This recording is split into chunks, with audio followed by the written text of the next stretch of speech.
वेद भक्त वृंद की जय। समवेत भक्त वृंद की जय। श्री श्री गुरु गौरांग की जय।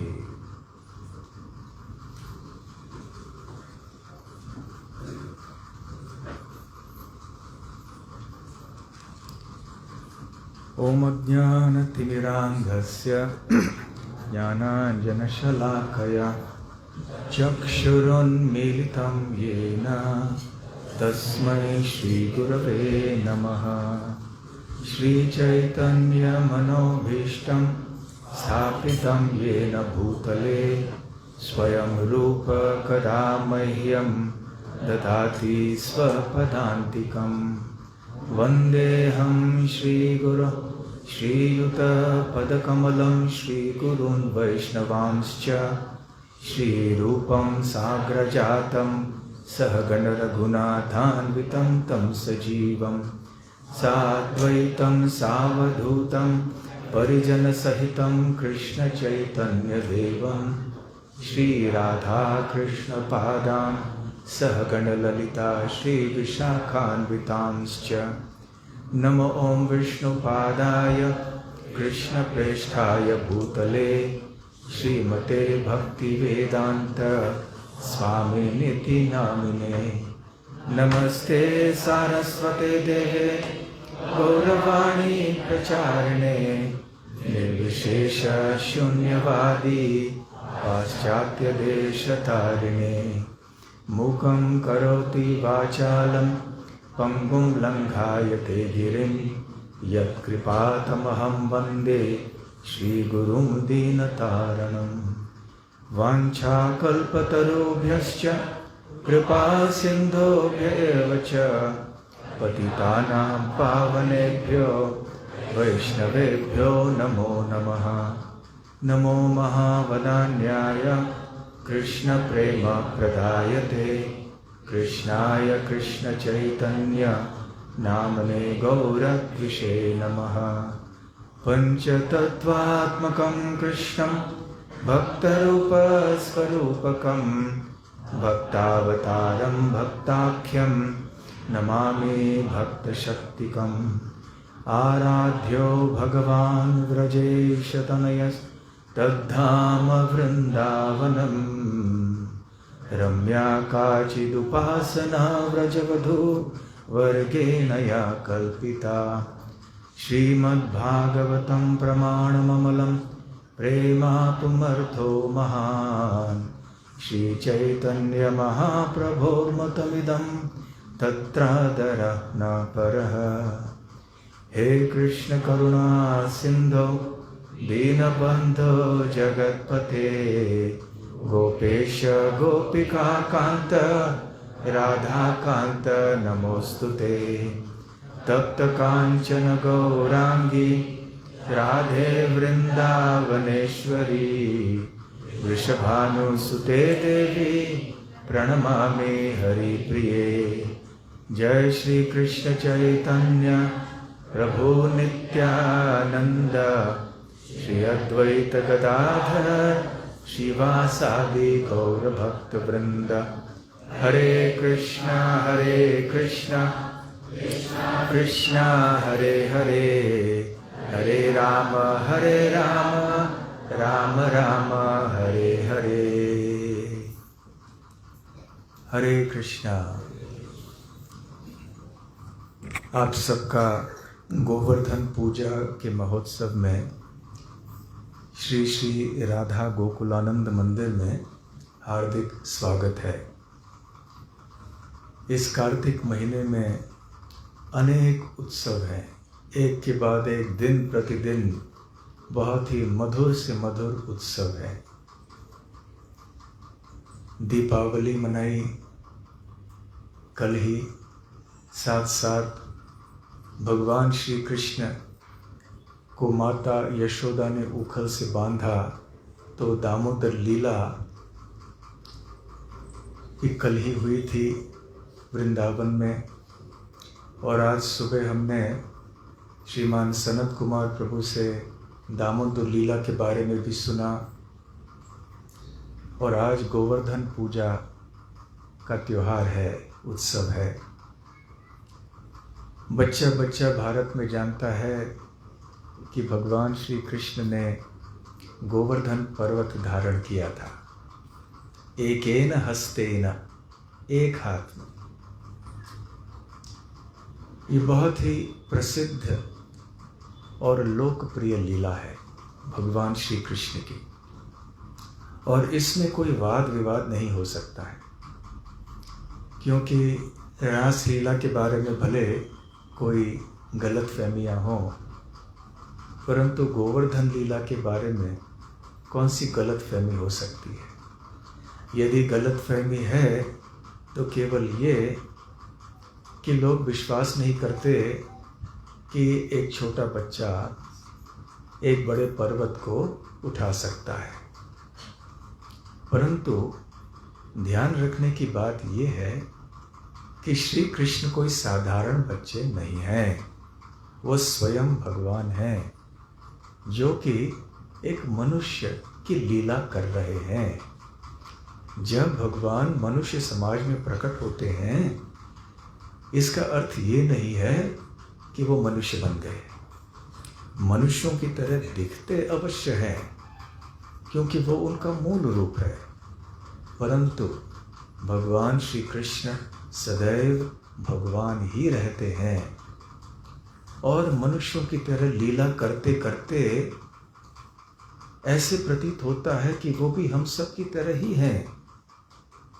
तो इस गलत धारणा का खंडन करने के लिए कभी कभी भगवान श्री कृष्ण अपने ऐश्वर्य, अपने शक्ति का इस प्रकार से प्रदर्शन करते हैं, प्राकट्य करते हैं कि सबको पता चले कि वास्तव में वो स्वयं भगवान हैं। तो गोवर्धन लीला एक ऐसी लीला है।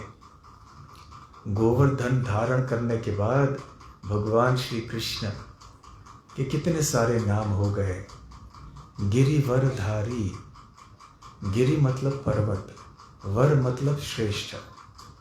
तो पर्वतों में सबसे श्रेष्ठ जो गोवर्धन है उसको धारण करने वाले गिरिवरधारी, या गिरि गोवर्धनधारी, या गोवर्धनधारी, गिरिधारी, ऐसे बहुत सारे नाम भगवान श्री कृष्ण के हैं।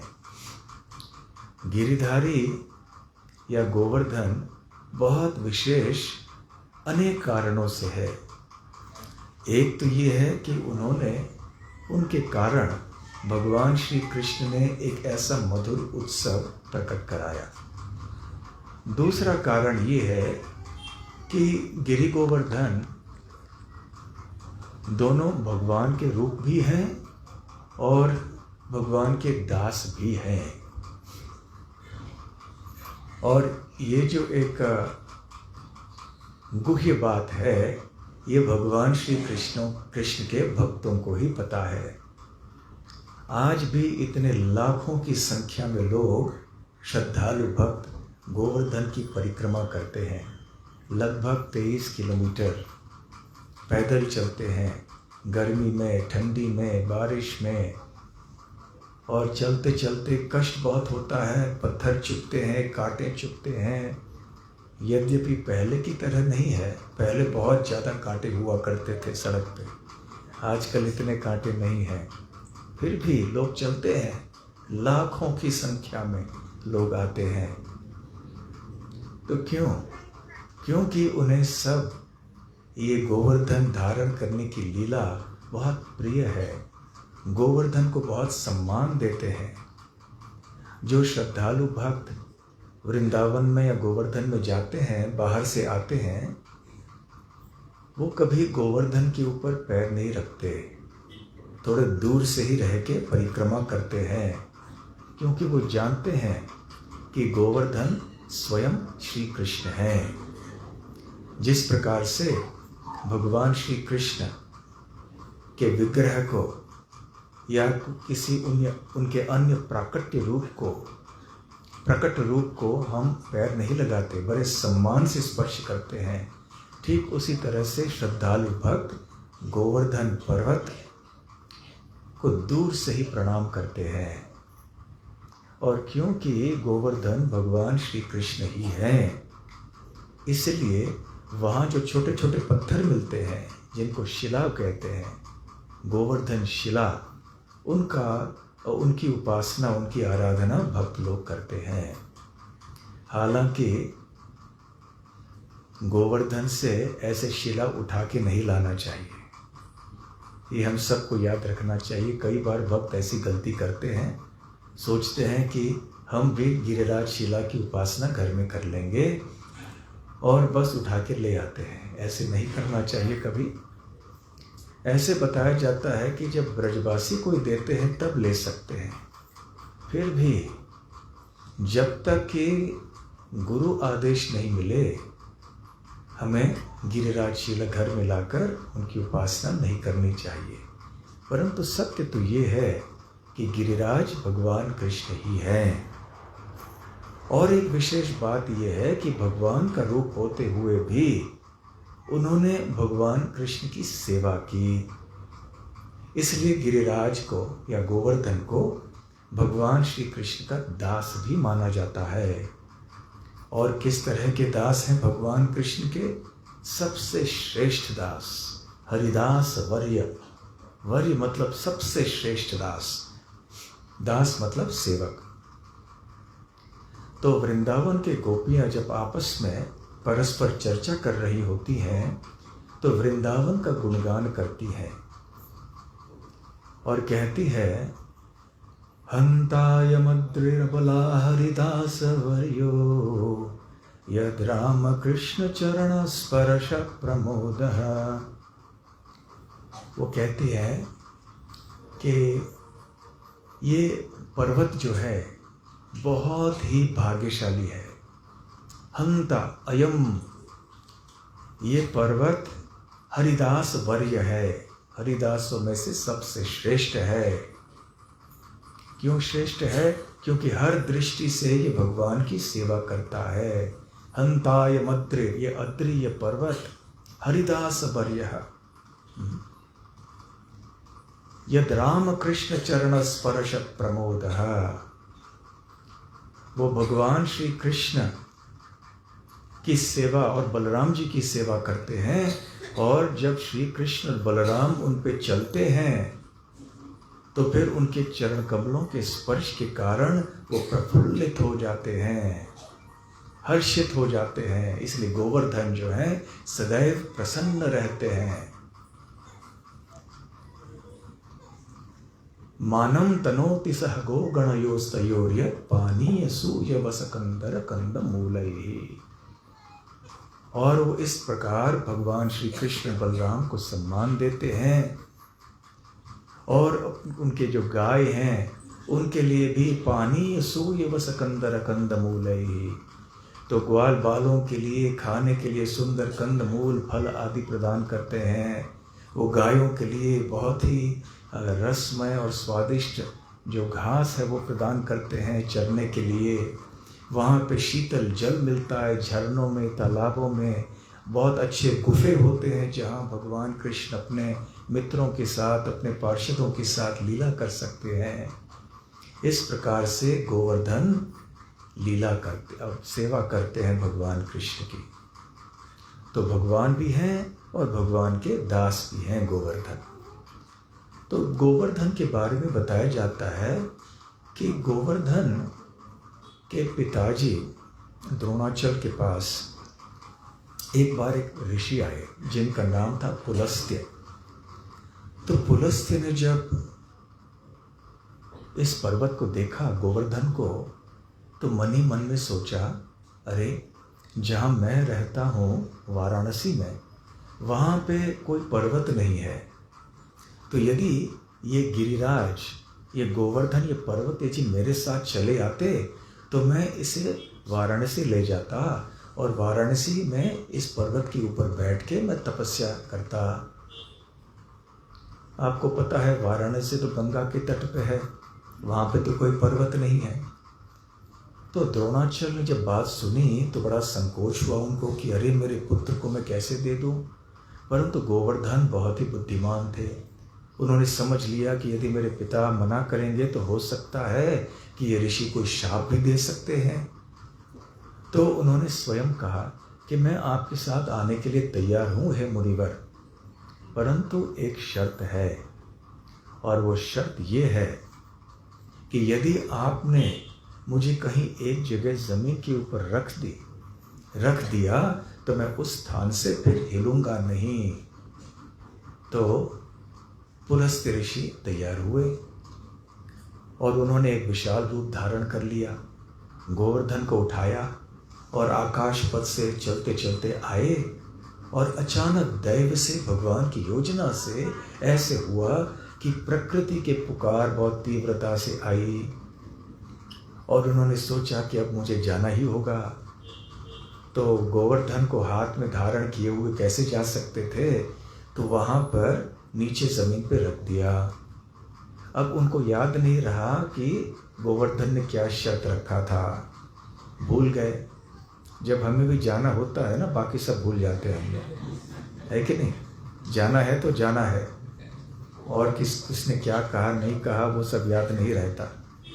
तो उन्होंने रख दिया और जब लौट के आए स्नान करके, तो उठाने का प्रयास जब किया उन्होंने, तो देखा कि गोवर्धन उठ नहीं रहे हैं। और फिर गोवर्धन ने उनको कहा कि देखिए, आपने ये शर्त कबूल की थी, आपने मुझे यहाँ नीचे रख दिया, इसलिए मैं यहाँ से अब हिलूंगा नहीं। तो पुलस्त्य ऋषि को बड़ा क्रोध आया। उन्होंने सोचा कि मेरे खिलाफ ये छल हुआ है, तो उन्होंने शाप दे दिया गोवर्धन को कि आज से प्रतिदिन तुम ऊंचाई में, चौड़ाई में एक सरसों के बीज के मात्रा में कम होते जाओगे। इसलिए इतने साल हो गए, उसके बाद भी गोवर्धन कम होते जा रहा है, धीरे धीरे धीरे धीरे। और ऐसे बताया जाता है कि कलयुग के अंत तक गोवर्धन प्राय अदृश्य हो जाएगा या भूमि के अंदर जाएगा। तो जिस स्थान में पुलस्त्य ऋषि ने इस गोवर्धन पर्वत को रखा था, वो ब्रजभूमि है। उस समय ये पुलस्त्य ऋषि को तो नहीं पता था, ये तो भगवान कृष्ण की योजना से ही हुई। इसलिए गोवर्धन वहाँ पर व्रजभूमि में प्रकट हुए। श्रीमद् भागवत के 4 स्कंदों में, दशम स्कंद के 4 अध्यायों में गोवर्धन लीला का वर्णन श्रीला शुकदेव गोस्वामी करते हैं, और इस लीला का संक्षेप में वर्णन मैं करूँगा। अध्याय क्रमांक 24, 25 और 26 और 27। तो ऐसे बताया जाता है कि एक बार नंद महाराज, जो श्री कृष्ण के पिता थे, अन्य गोपों के साथ में एक बहुत ही बड़ा इंद्र यज्ञ, इंद्र पूजा करने जा रहे थे। तो भगवान श्री कृष्ण वहाँ पर आए। उस समय केवल एक 7 वर्षीय बालक थे वो। तो वहाँ पर आए और पूछा कि पिताजी, आप ये क्या कर रहे हो, किनकी पूजा कर रहे हो और क्यों कर रहे हो, मुझे भी आप बताइए। तो नंद महाराज ने बताया कि देखो, इंद्रदेव ये वर्षा के देव हैं, और वर्षा जब आती है पृथ्वी के ऊपर, तो उस समय सारे अनाज उगता है, यहाँ पर फल फूल आदि सब खेत में आ जाते हैं, तो खेत हरे भरे हो जाते हैं वर्षा के कारण। और इसलिए हमें इंद्रदेव की पूजा करनी चाहिए, क्योंकि हमारे भरण पोषण के लिए हम वर्षा के ऊपर निर्भर हैं, और वर्षा इंद्रदेव की देन है। तो जब ऐसे भगवान कृष्ण से सुना तो उनको अच्छा नहीं लगा। उन्होंने सोचा कि ये ठीक बात नहीं है, तो जानबूझकर उन्होंने गलत बातें बताना शुरू कर दिया। उन्होंने एक वाद बताया जिसको कर्म मीमांसा कहते हैं या कर्मवाद कहते हैं, जिसमें यह बताया जाता है कि कर्म ही प्रधान है, कर्म ही पूजा है। आपने ये सुनी होगी बात, समाज में लोग ये बहुत कहते हैं, तस्मात् संपूजयेत कर्म, कि कर्म की पूजा करनी चाहिए, हमें भगवान की पूजा करने की क्या आवश्यकता है, बस हम कर्म करते हैं, कर्म के द्वारा फल मिलते हैं, और बुरे कर्म किए तो बुरे फल, अच्छे कर्म किए तो अच्छे फल। इसलिए कर्म ही प्रधान है, कर्म ही सर्वस्व है, इसलिए कर्म की पूजा करनी चाहिए। इसमें इंद्रदेव का क्या लेना देना है?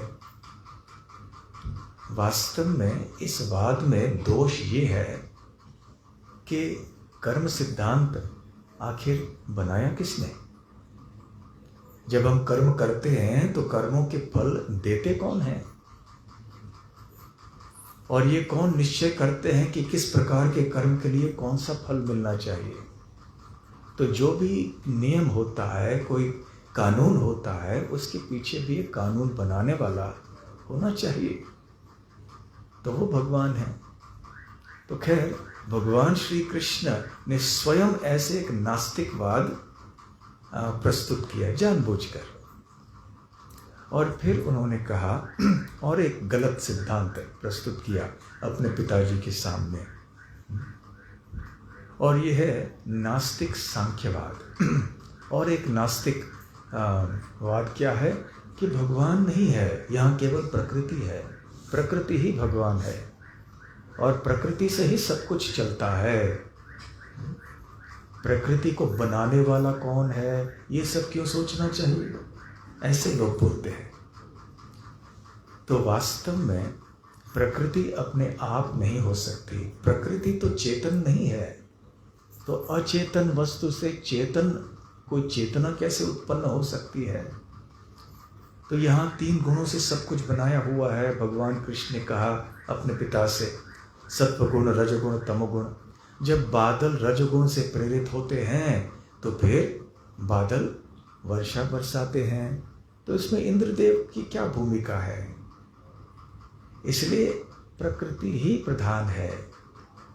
तीसरी बात, तीसरा तर्क जो भगवान श्री कृष्ण ने रखा इंद्रदेव अपने पिता नंद महाराज के पीछे, वो ये है कि हम लोग ग्वाले हैं, गोपाल हैं, हम गायों का देखरेख करना ये हमारा कर्तव्य होता है। और गाय चरते हैं, गोचर भूमि में जाते हैं, वन में जाते हैं, तो हम वनों के ऊपर निर्भर हैं, और गोवर्धन पर्वत हमें सब कुछ प्रदान कर रहा है। यह बहुत ही रसमय घास है, यहाँ पे कितने फल फूल कंद मूल बहुत कुछ मिलता है यहाँ पर। तो हम वास्तव में गोवर्धन के ऊपर निर्भर हैं, यहाँ गोवर्धन के वनों के ऊपर निर्भर हैं, तो हमें गोवर्धन की पूजा करनी चाहिए। इस प्रकार से भगवान श्री कृष्ण ने अपने तर्क रखे। तो आपको हे पिता और हमारे जितने भी बड़े ब्रजवासी हैं, उन सबको उचित है कि आप गोवर्धन की पूजा करें। तो इसके लिए क्या करना होगा? जितने भी गाय हैं हमारे, वो हमारे लिए पूजनीय हैं, जितने भी ब्राह्मण हैं वो भी हमारे लिए पूजनीय हैं, और गोवर्धन पर्वत, इन तीनों की पूजा बड़े धूमधाम से करनी चाहिए।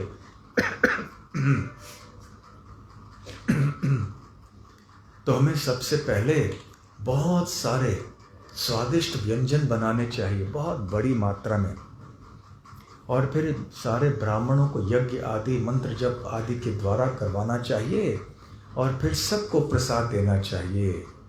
और सब जब प्रसाद ग्रहण कर लेंगे, उसके बाद हमें गोवर्धन की परिक्रमा करनी चाहिए इकट्ठे मिलकर।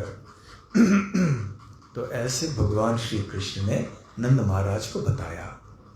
अब भगवान श्री कृष्ण की वाणी इतनी मधुर थी कि कोई भी उनकी बात सुनता तो मना नहीं कर सकता।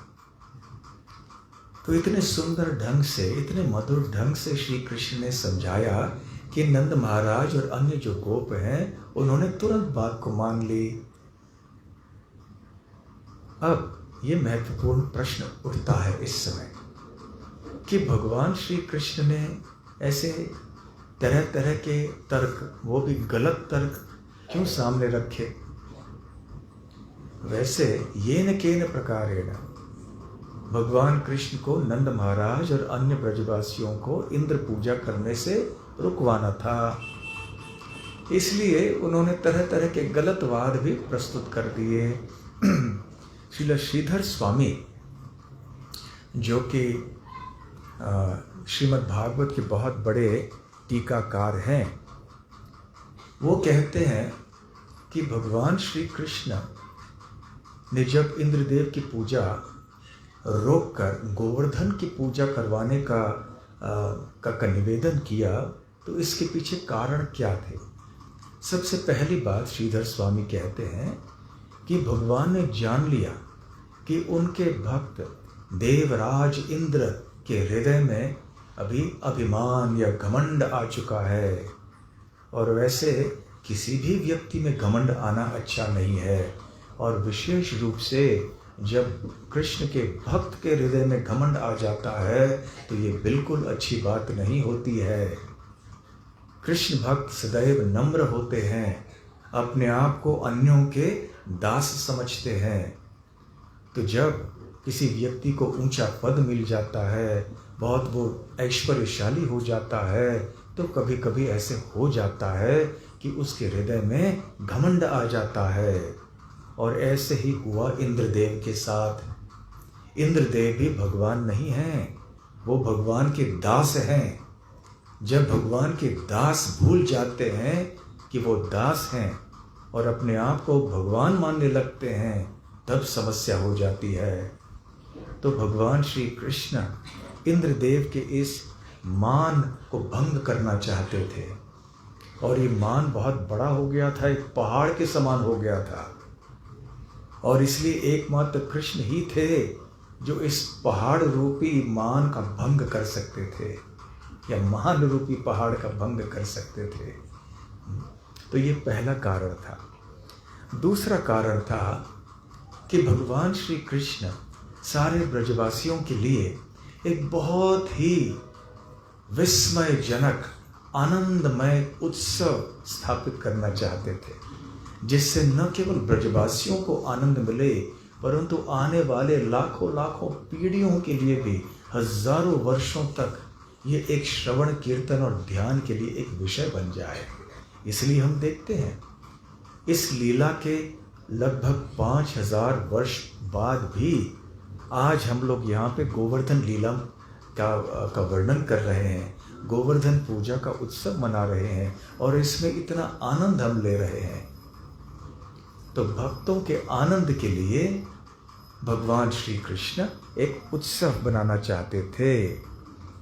और तीसरी बात, श्रीधर स्वामी कहते हैं कि भगवान श्री कृष्ण गोवर्धन को धारण करके एक अपने आंतरिक उद्देश्य को पूर्ण करना चाहते थे, और वो क्या था? वो ये था कि वो लगातार 24 घंटे सारे ब्रजवासियों के साथ में रहना चाहते थे। 24 गुना 7 ऐसे कहते हैं, सदैव। साधारणतः क्या होता था? प्रातः काल में भगवान श्री कृष्ण उठते थे और अपने ग्वाल बाल मित्रों के साथ में गायों को चराने के लिए वन में जाते थे, और सायंकाल लौट के आते थे वापस। तो दिन भर और रात भर भी ब्रजवासी भगवान श्री कृष्ण का दर्शन नहीं कर सकते थे। केवल सुबह को प्रातः काल में थोड़े समय के लिए और सायंकाल में थोड़े समय के लिए वो भगवान कृष्ण का दर्शन कर सकते थे। परंतु भगवान चाहते थे कि मैं भी मेरे सारे ब्रजवासी भक्तों को देखना चाहता हूँ निरंतर, और वो भी मुझे देखना चाहते हैं।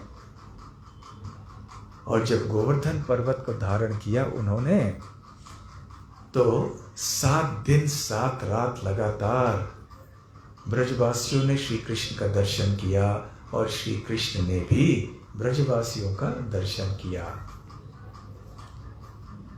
श्री जीव गोस्वामी और एक कारण बताते हैं कि भगवान श्री कृष्ण ने ये लीला क्यों की।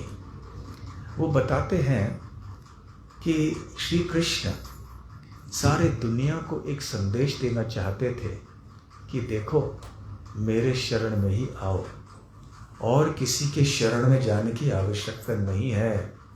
अनेक देवता हैं, 33 करोड़ देवता हैं, सबकी इनकी उनकी उपासना करते नहीं रहना।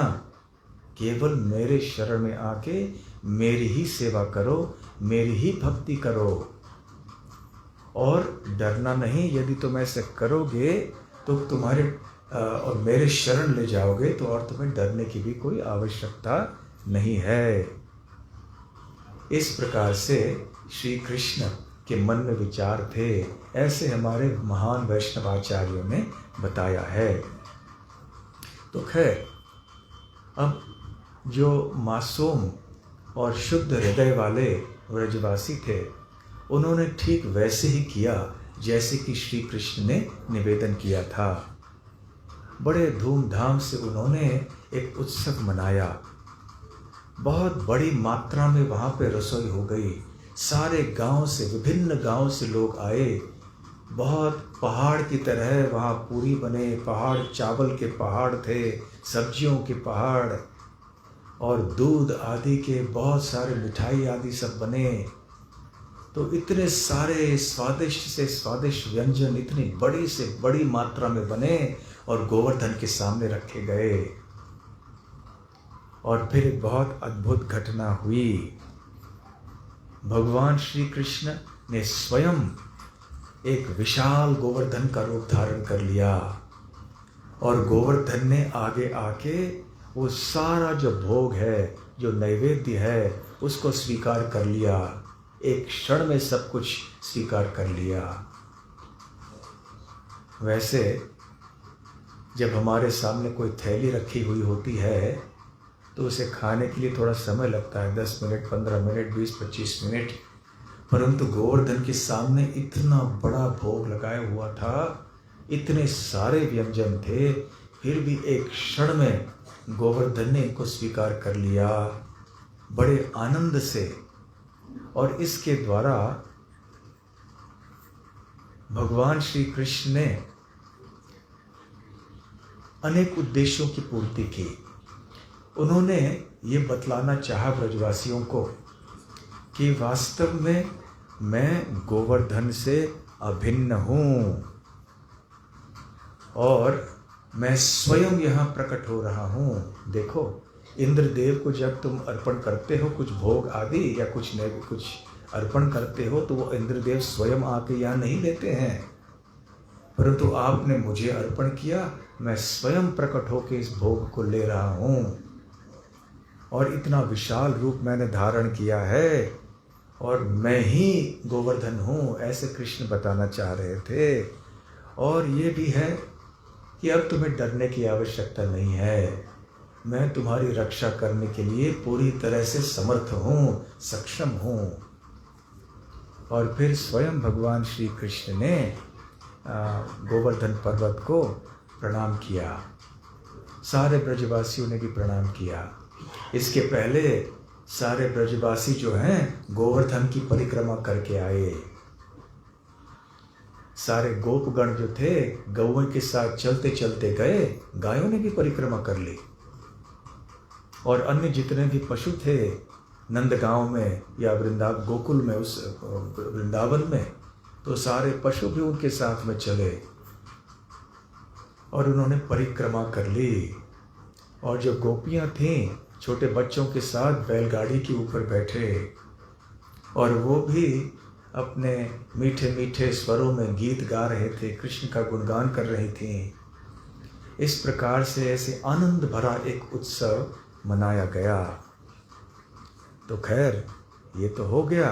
अब सारे ब्रजवासी जो थे बहुत प्रसन्न हुए, इतना अच्छा उत्सव मनाया गया, इतने लोग प्रसन्न हो गए सारे ब्रजभूमि में।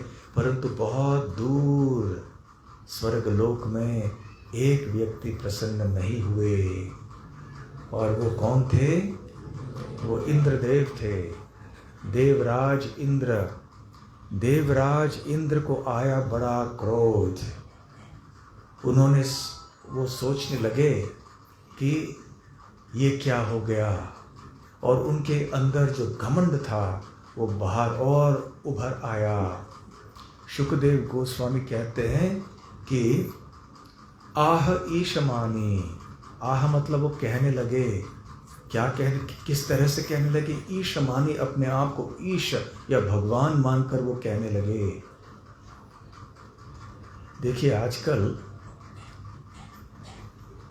रोग या बीमारियां बहुत सी हैं, आजकल कोरोना की बीमारी है और बहुत सारी बीमारी अन्य हैं, डेंगू है, टाइफॉइड है, मलेरिया है, बहुत सारी बीमारियां हैं। परंतु एक बहुत ज़्यादा खतरनाक रोग जो है, जिसके बारे में डॉक्टर आपको नहीं बताएंगे, परंतु केवल मंदिर में आपको सुनाई पड़ेगा इस रोग के बारे में। वो रोग क्या है? ईशमानी। ईश मतलब भगवान, मानी मतलब जो मानता है, अपने आप को बहुत विशेष मानना, भगवान मानना, मैं बहुत बड़ा व्यक्ति हूँ, घमंड। ये घमंड जो होता है, एक मिथ्या अभिमान की भावना होती है, ये सबसे बड़ा रोग है इस दुनिया में। ये हमें तरह तरह के गलत काम करने के लिए प्रेरित करता है, भ्रम में डालता है, और हमें लगता है कि ये सब मेरा है और मैं ही सब कुछ हूँ। और ऐसे गलत धारणा के आधार पर अपने जीवन को हम बिताते हैं। तो यदि इस एक रोग को ठीक किया जाए तो अन्य जितने भी रोग हैं उनको भी ठीक किया जा सकता है। क्यों? क्योंकि इस एक रोग को ठीक करने से हमें भौतिक शरीर धारण करना ही नहीं पड़ेगा। हम भगवान के धाम में चले जाएंगे, गोलोक वृंदावन में, गोवर्धन में श्री कृष्ण के साथ में रहेंगे। तो वहाँ आध्यात्मिक देह प्राप्त होगा, और फिर आध्यात्मिक देह के लिए तो कोई बीमारी नहीं, कोई बुढ़ापा नहीं, कोई जन्म मृत्यु नहीं।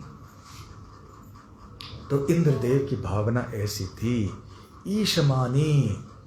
और फिर इंद्रदेव कहने लगे, अहो श्रीमद महात्म्यन गोपानाम काननौकसम कृष्णम मर्त्यम उपाश्रित्य ये चक्रु देवहेलनम।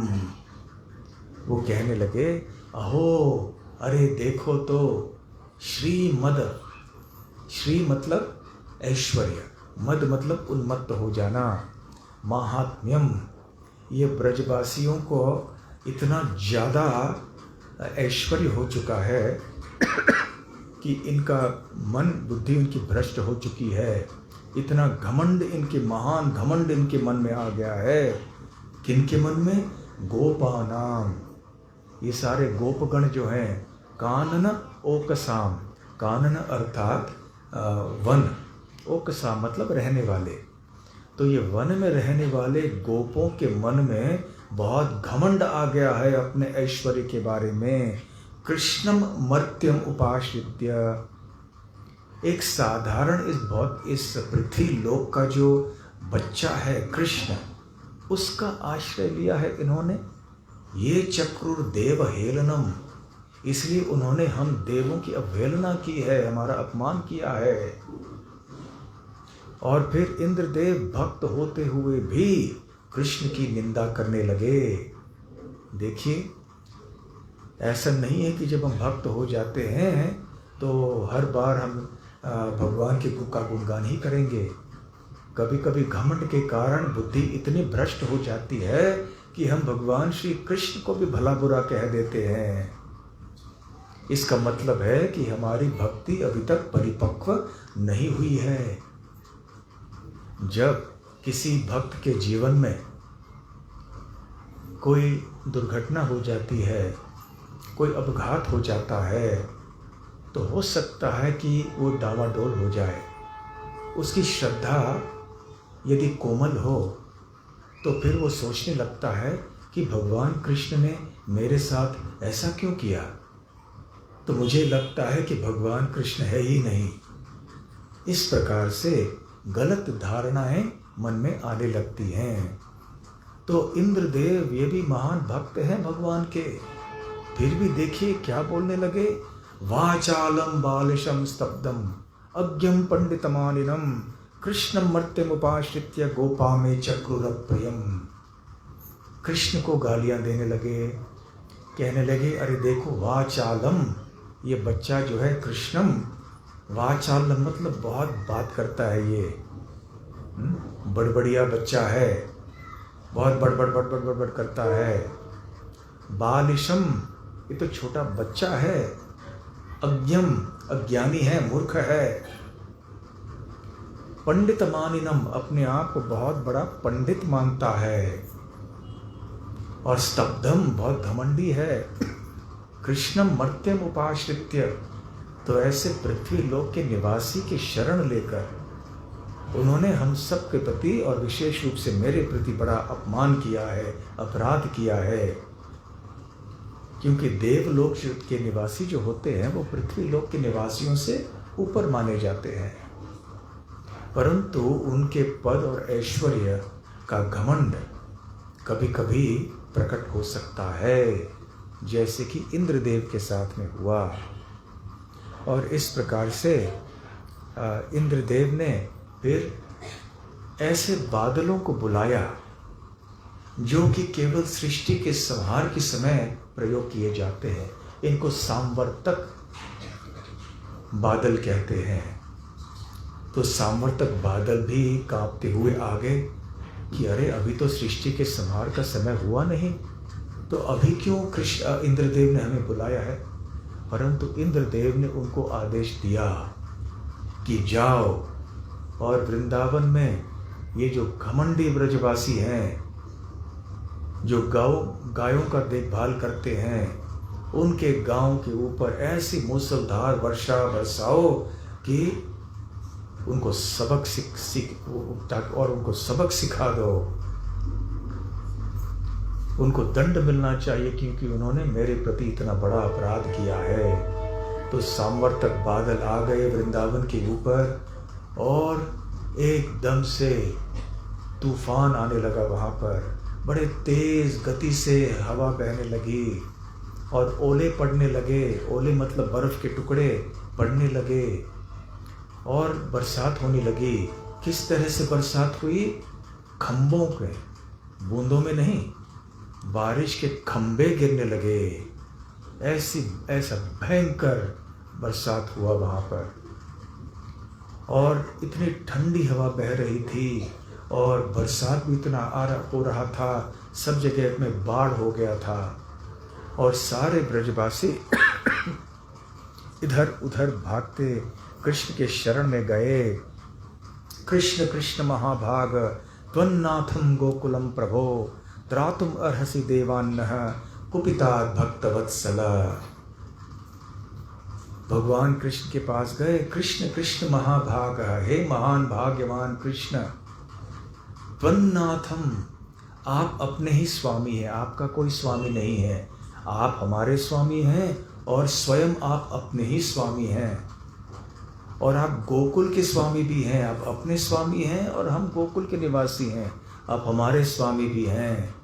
त्रातुम अर्हसि, हमारी रक्षा कीजिए। किनसे?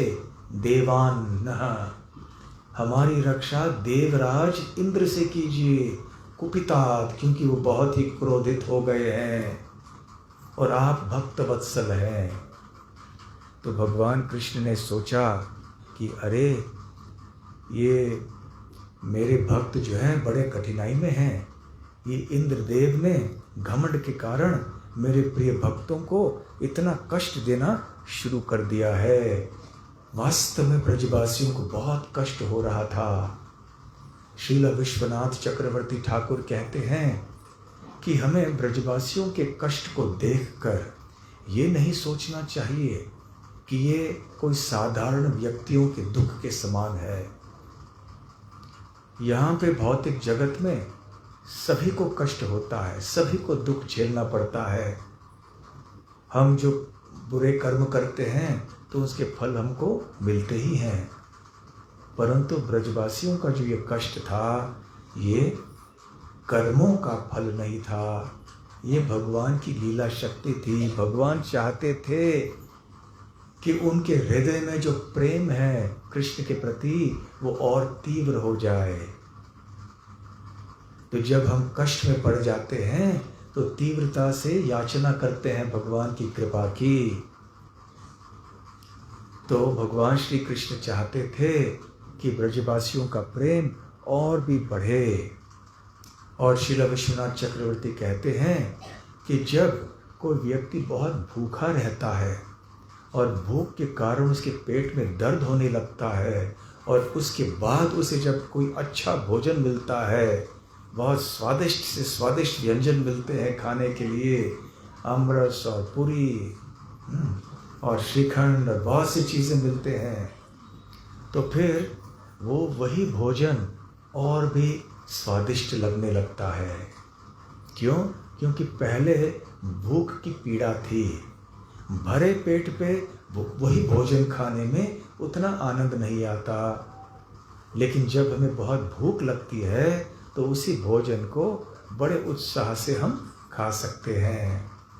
तो ठीक उसी प्रकार से जब भगवान अपने भक्तों को कष्ट में डालते हैं तो इसके पीछे कारण ये है कि भगवान चाहते हैं कि भक्त और तीव्रता से उनके शरण में चले जाएं, और ऐसे निस्सहाय भाव से भगवान को पुकारना सुख के समय में संभव नहीं होता है। सुख के समय में हम भगवान को भूल भी जाते हैं कभी कभी, इसलिए जानबूझकर भगवान कष्ट भेजते हैं।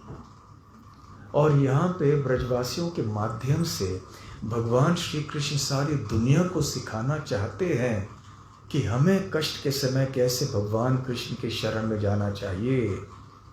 ऐसा नहीं कि हम भगवान से दूर चले जाएं कष्टों के कारण। श्रद्धा खो बैठना नहीं चाहिए हमें और तीव्रता से भगवान की भक्ति करनी चाहिए। फिर भगवान कृष्ण सोचने लगे कि मैंने तो व्रत लिया है कि मैं मेरे भक्तों की रक्षा करूंगा। कौन्तेय प्रतिजानीहि ममे न मे भक्तः प्रणश्यति। और मेरे बेचारे भक्त यहाँ बहुत कठिनाई में हैं, और मेरे भक्त वहाँ स्वर्गलोक के जो इंद्र हैं उनके मान का भी भंग मुझे करना चाहिए। तो इस प्रकार से भगवान श्री कृष्ण गए और उन्होंने क्या किया, उन्होंने बड़े आसानी से गोवर्धन पर्वत उठा लिया। शुकदेव गोस्वामी कहते हैं इत्युक्त्वैकेन हस्तेन कृत्वा गोवर्धनाचलं दधार लीलया विष्णुः छत्रकाम इव बालकः। वो कहते हैं शुकदेव गोस्वामी, इति उक्त्वा ऐसे बोलकर एकेन हस्तेन कृत्वा गोवर्धन आचलम दधार। दधार मतलब उन्होंने धारण किया। एकेन हस्तेन एक हाथ से, कृत्वा कर दिया। क्या धारण किया? गोवर्धन आचलम। अचल, अचल मतलब पर्वत। पर्वत के कई शब्द होते हैं, अद्रि, अचल इत्यादि। तो भगवान श्री कृष्ण ने ये गोवर्धन पर्वत कैसे उठाया? लीलया, लीला में, खेल खेल में उठा दिया। भगवान श्री कृष्ण को कोई कठिनाई नहीं हुई गोवर्धन पर्वत धारण करने में। छत्रकाम इव बालकः।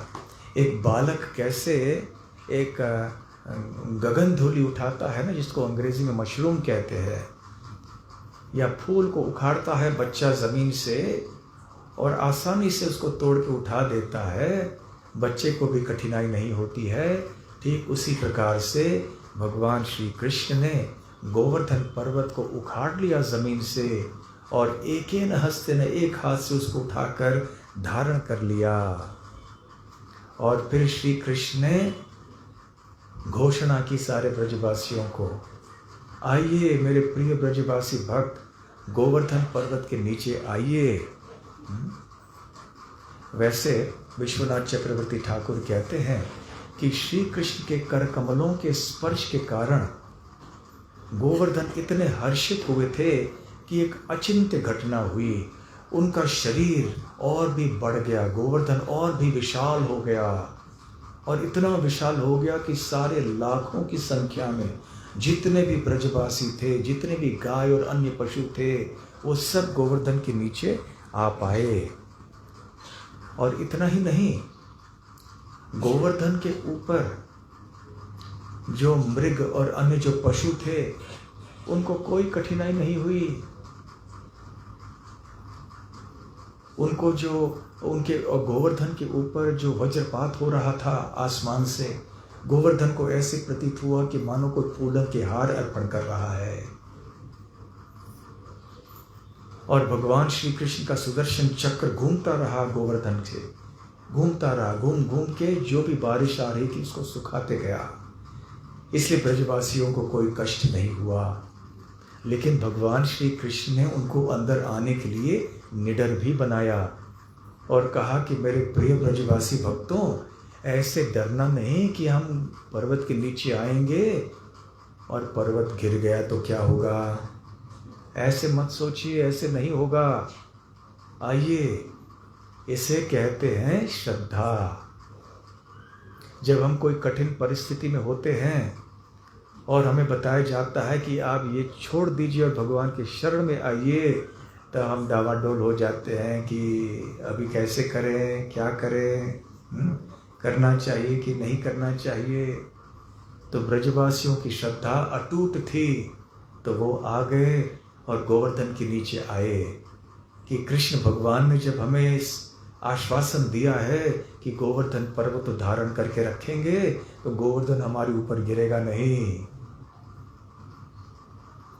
श्रद्धा भक्तों को होना बहुत ज़रूरी है, बहुत आवश्यक है। एक छोटी सी कहानी याद आ रही है कि एक बार एक व्यक्ति पहाड़ चढ़ रहा था।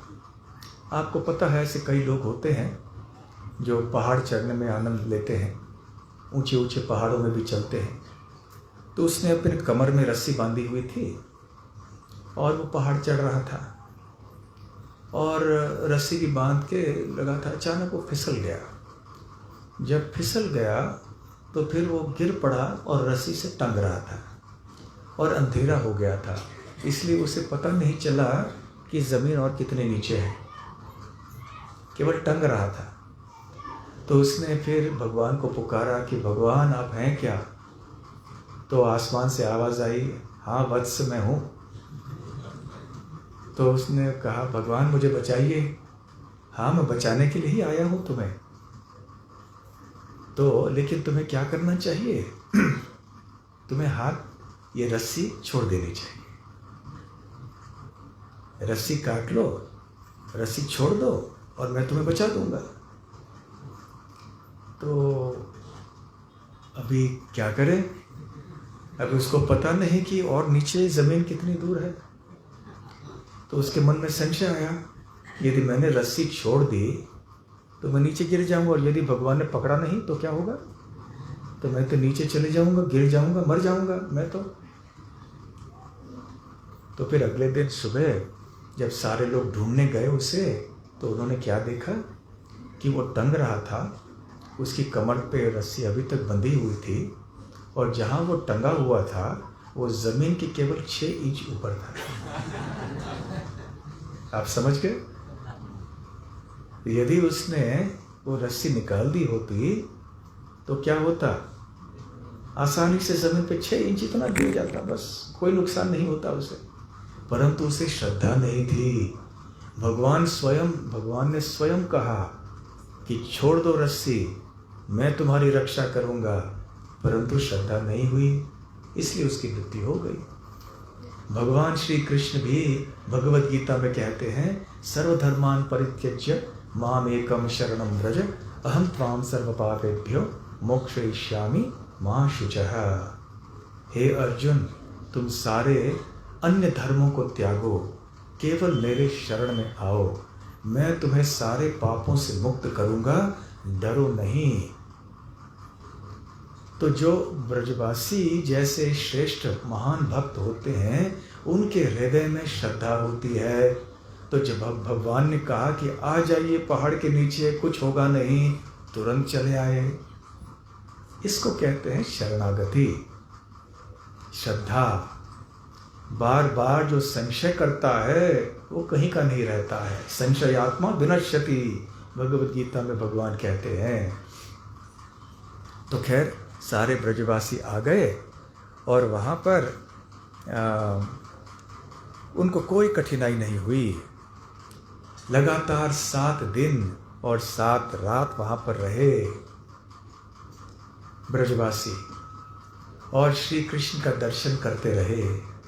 और आश्चर्य की बात ये थी कि जहाँ भी ब्रजवासी खड़े हों, उनको श्री कृष्ण का सुंदर मुखारविंद दिखाई पड़ रहा था और उनको बिल्कुल थकावट नहीं हुई और बाहर की ठंडी का अनुभव नहीं हुआ। वात्सल्य भाव के कारण जो वरिष्ठ गोप थे उनके मन में चिंता हुई कि अरे ये छोटा सा बच्चा इतना बड़ा पहाड़ अकेले धारण करके रह रहा है, तो हमें भी कुछ मदद करनी चाहिए। तो अपनी लाठी वगैरह लेकर ऊपर पहाड़ को सहारा देने के लिए खड़े हो गए। उनको क्या पता कि कृष्ण की शक्ति क्या है। तो भगवान श्री कृष्ण ने थोड़ा सा हिला दिया पर्वत और सारे लाठी वाठी यहाँ सब इतर पितर हो गए सब।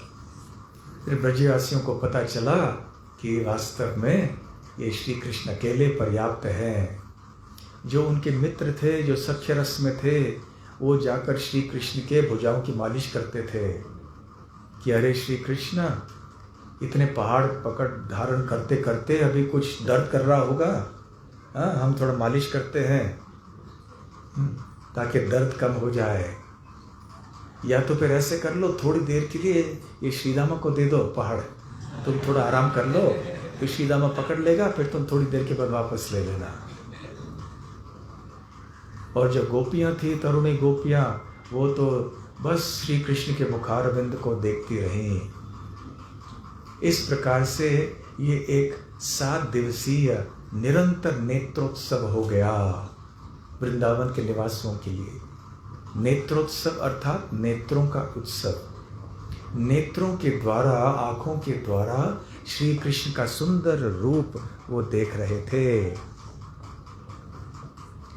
ऐसे भगवान श्री कृष्ण की लीला हुई बहुत सुंदर। जब चैतन्य महाप्रभु गोवर्धन आए थे, उन्होंने भी गोवर्धन की परिक्रमा की और अनेक श्लोकों का पठन उन्होंने किया। उनमें से एक श्लोक ये है, वामस तामरसाक्षस्य भुजदंड सपातु वह क्रीड़ा कंदुकताम येन नीतो गोवर्धन गिरिहि।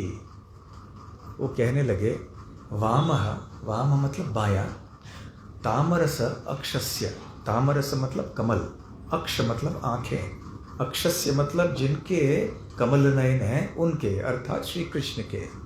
भुजदंड सपातु वह, तो जो भुजदंड अर्थात बाहें, भुजाएं, तो जिनके कमल नयन हैं और जिन्होंने अपने बाएं हाथ से क्या किया है, नीतो गोवर्धन गिरि ही, नीतो मतलब धारण किया है गोवर्धन गिरि को, गिरि गोवर्धन को। कैसे? क्रीड़ा कंदुकताम ये ना, जैसे बच्चा खिलौने को उठाता है, भगवान श्री कृष्ण ने अपने बाएं हाथ से सारे गोवर्धन पर्वत को उठाया है। ऐसे कह के श्री चैतन्य महाप्रभु ने गोवर्धन को प्रणाम किया और गोवर्धन परिक्रमा भी कर ली उन्होंने। तो खैर ये सब तो हो गया। और उधर सारे ब्रजवासी 7 दिन तो लगातार रहे वहाँ पर 7 दिन में उन्होंने कोई विश्लेषण नहीं किया। अरे छोटा सा बच्चा कैसे इतना बड़ा पहाड़ धारण कर सकता है, क्या ये संभव है? ये सारे विचार उनके मन में नहीं आए। उन 7 दिनों में केवल भगवान श्री कृष्ण के सुंदर रूप का दर्शन करने का आनंद लेते रहे बस।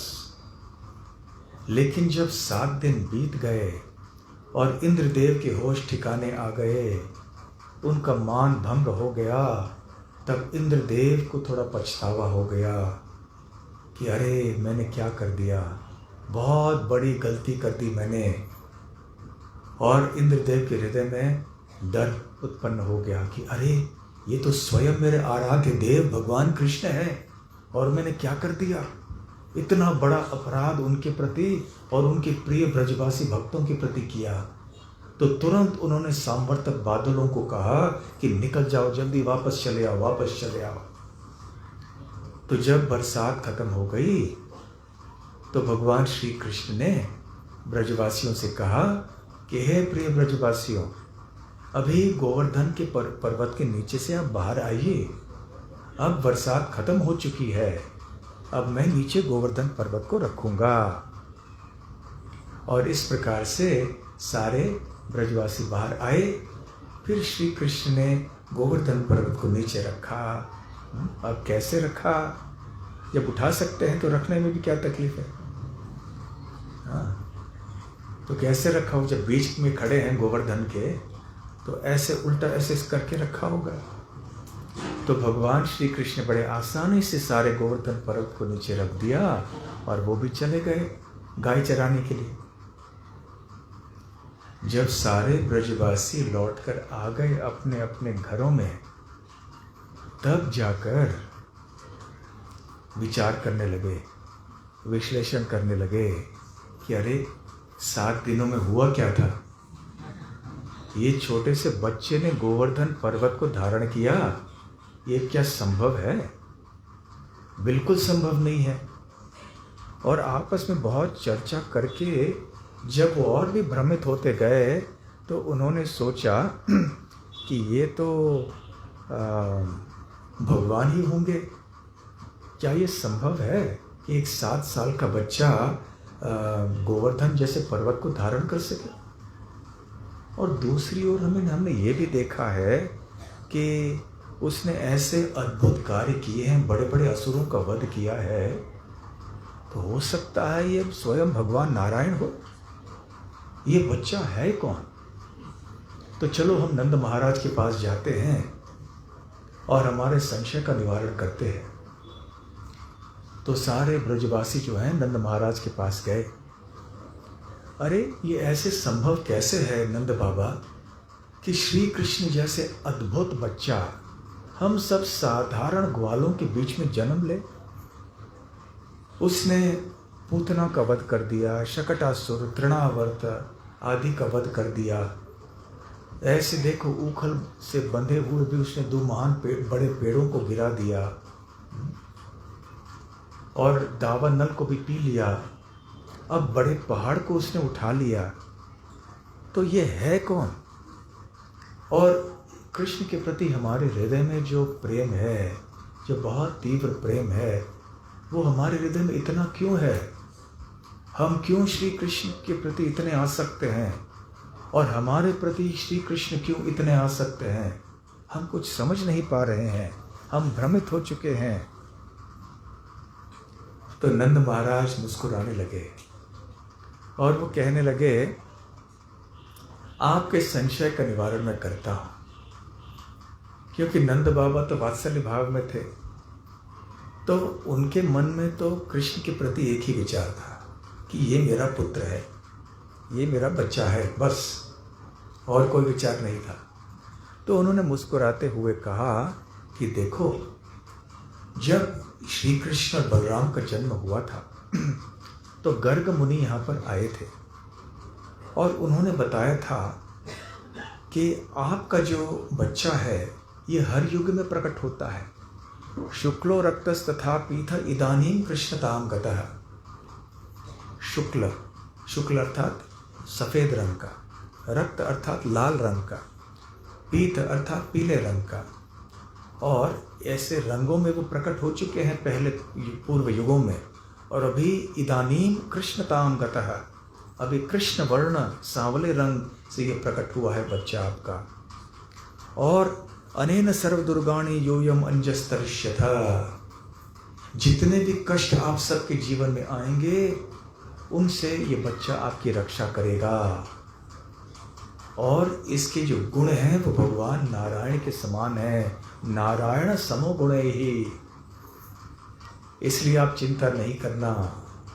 तो फिर नंद महाराज ने ऐसे जब बतलाया तो ब्रजवासियों को, जो बहुत मासूम थे, भोले भाले थे, वो शुद्ध हृदय था उनका, कोई भी कल्मश नहीं था, कोई कपट छल आदि नहीं था उनके हृदय में। तो उन्होंने बात को मान ली और फिर वो सब सोचने लगे कि ये शायद भगवान नारायण के विस्तार भी हो सकते हैं। और इस प्रकार से नंद महाराज को प्रणाम करके वो सब वापस चले गए। उधर इंद्रदेव स्वर्गदेव में कांप रहे थे डर के मारे। मैंने क्या कर दिया। मुझे क्षमा याचना करने के लिए कृष्ण के पास वृंदावन में जाना चाहिए, परंतु अकेले जाने से घबरा रहे थे। और उनको पता था कि कृष्ण गायों को बहुत प्रेम करते हैं, इसलिए वो सुरभि माता के पास गई, जो स्वर्गलोक की गाय गौ माता है, और उनसे निवेदन किया कि कृपया आप मेरे सामने आइए, साथ में आइए।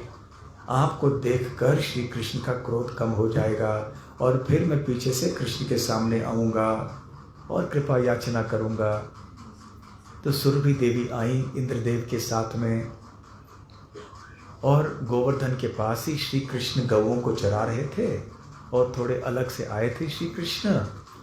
तो सुरभि को सामने रखते हुए इंद्रदेव वहाँ पर आए। उन्होंने प्रणाम किया, दंडवत प्रणाम किया श्री कृष्ण को। श्री कृष्ण उस समय अकेले थे, उनके ग्वाल बाल मित्र यहाँ वहाँ गौओं के साथ जा रहे थे।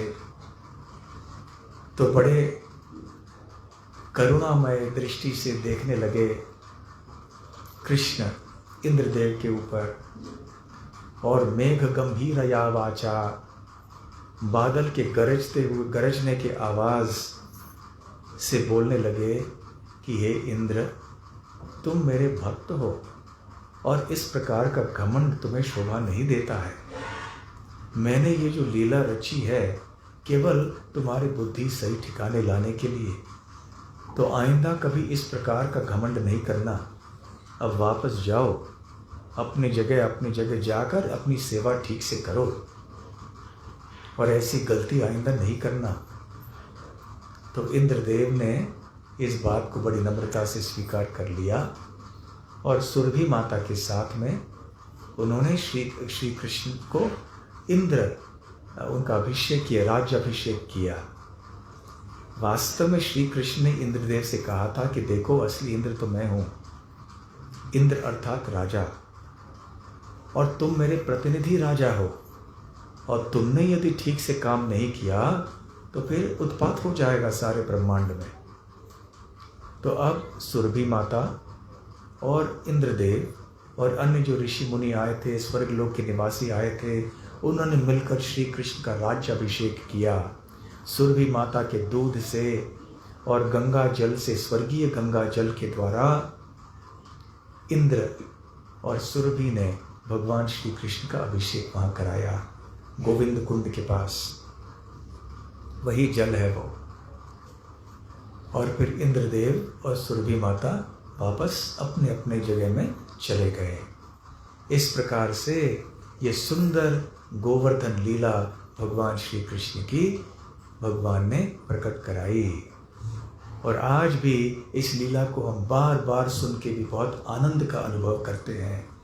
हमें ऐसा नहीं लगता है कि बचपन से हम ये कहानी सुनते आए हैं, अभी हम ऊब गए हैं। नहीं, भगवान की लीलाएं नित्य नवनवायमान होती हैं, सदैव ताज़े होती हैं, और इन लीलाओं को सुनकर हमारा हृदय प्रसन्न हो जाता है और शुद्ध हो जाता है। और क्योंकि आज के दिन भगवान श्री कृष्ण ने गायों की भी रक्षा की थी, तो आज गो पूजा का दिन भी है। गोपाष्टमी का दिन अलग है, वो आएगा अभी 12 तारीख को है ना। 12 तारीख को गोपाष्टमी हम नंदगाम गौशाला में मनाएंगे। वहाँ जाके गायों की कथा करेंगे। लेकिन आज भी गो पूजा है, गोवर्धन पूजा के साथ साथ गो पूजा है, ये भी उत्सव मनाया जाता है। श्री गिरिधारी की जय, श्री राधा गिरिधारी भगवान की जय, श्री गिरि गोवर्धन की जय, श्री गोवर्धन पूजा महोत्सव की जय। गौर प्रेमानंदे हरि हरि बोल। श्रील प्रभुपाद की जय। हरे कृष्ण। हरे कृष्ण।